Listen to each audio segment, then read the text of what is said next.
RPD. Written and directed by Johannes Roberts, Resident Evil Welcome to Raccoon City is a 2021 action horror reboot adapted from the first two games that follows a group trying to survive during a zombie outbreak. While it does have some issues, which we'll be discussing in this video, this has to be one of the most faithful adaptations of a video game, for the most part, but we'll get into that in a minute. Raccoon City. You know, one might have nightmares heading back into that shit old town. Nothing left except the raccoons since Umbrella started to leave. Welcome to Raccoon City, a ghost town occupied by a handful of Umbrella Corporation employees and those too poor to leave. It used to be a booming area where Umbrella ran their pharmaceutical operations, but they've decided to relocate after experimenting on the citizens and putting chemicals in the water, knowing full well that it could lead to an outbreak.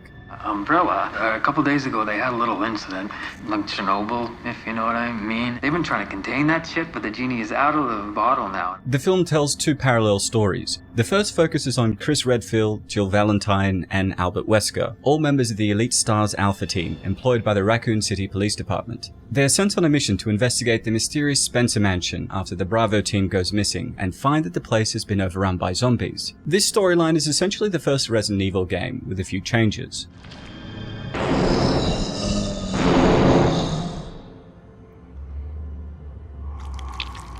The other plotline is basically Resident Evil 2. Claire Redfield, who just popped into Raccoon City to warn her brother Chris about the impending zombie apocalypse, is paired up with rookie police officer Leon S. Kennedy. Together, the two must fend off zombies and find a way out of Raccoon City before it gets nuked.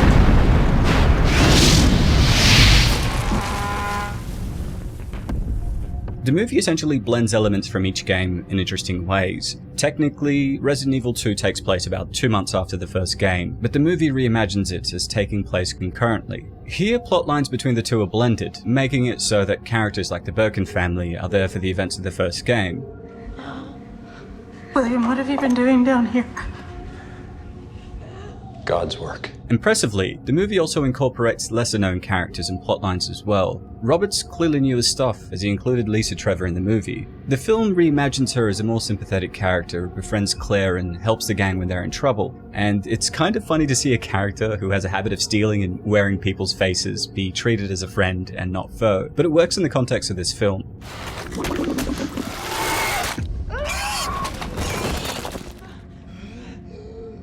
While the movie takes some liberties with the game's timeline and characters, it still feels like it understood the heart of the series, and it includes fun Easter eggs like, "That was too close. You were almost a Jill sandwich." Grab my hand! That was a close one. A second late, you would have fit nicely into a sandwich. Hey! You snooze, you lose. What? It's Jill sandwich now. or the posters for the first aid spray, an item in the games. It even has the trucker and his burger from the beginning of Resident Evil 2. Most excitingly, the set design in this movie is spot on. The Spencer Mansion in particular looks incredible, and every room has the exact same layout as the Resident Evil levels. The police station looks great too. It just felt like they really took a lot of time and care into recreating these set pieces from the games. The zombie designs are fantastic as well, and most importantly, the action scenes translated to the screen very well.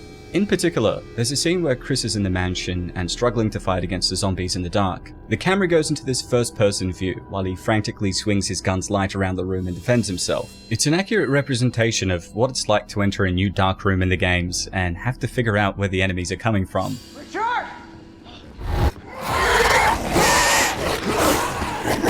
The scares also work pretty well. Overall, it's thrilling and atmospheric, making use of wide shots that work to show the full breadth of the apocalyptic wasteland, or to highlight the claustrophobia of the Spencer Mansion.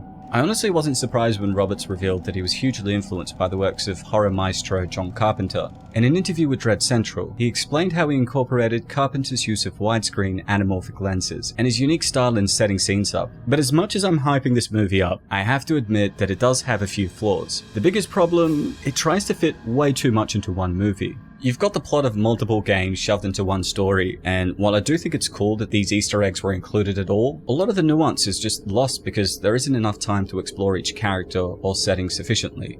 Why are you really here? Did you lose your job? Do you need cash?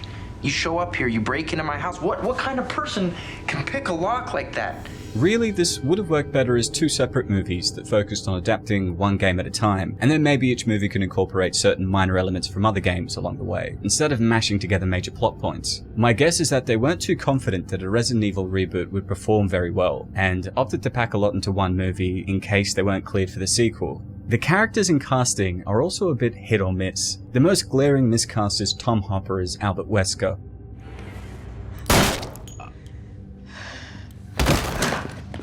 I'm sorry. I wouldn't have pulled the trigger, kid. Wesker's characterization is just really off. Instead of being a conniving double agent, he's played much more sympathetically. In the movie, he reluctantly double-crosses his team for money and seems to know next to nothing about the virus. It's an interesting angle, sure. The problem is, it doesn't really work. Albert Wesker is one of the greatest video game antagonists ever, and to have him watered down like this is disappointing. As for the other characters, Chris felt serviceable enough, and while Hannah John Kamen is a terrific actress, it really didn't feel like Welcome to Raccoon City gave her and the others much to do. This is yet another consequence of trying to fit too much plot into one movie. It's not all bad though. In fact, I think these iterations of Claire and Leon are amazing. Kea Scodelario's Claire is spot on, and she makes a great action lead. Dad? Fuck! Away! From my brother. The movie actually fleshed her backstory out too, so she felt like more of a fully realized character compared to the others. As for Leon, his rookie status is played up big time, and is often played for laughs, which I thought was really odd. However, I think that Avon Yogia shines in the role, and brings a unique flavor to Leon while still keeping the character's cool charm intact. If there are sequels to the film, it'll be exciting to watch his character grow into this.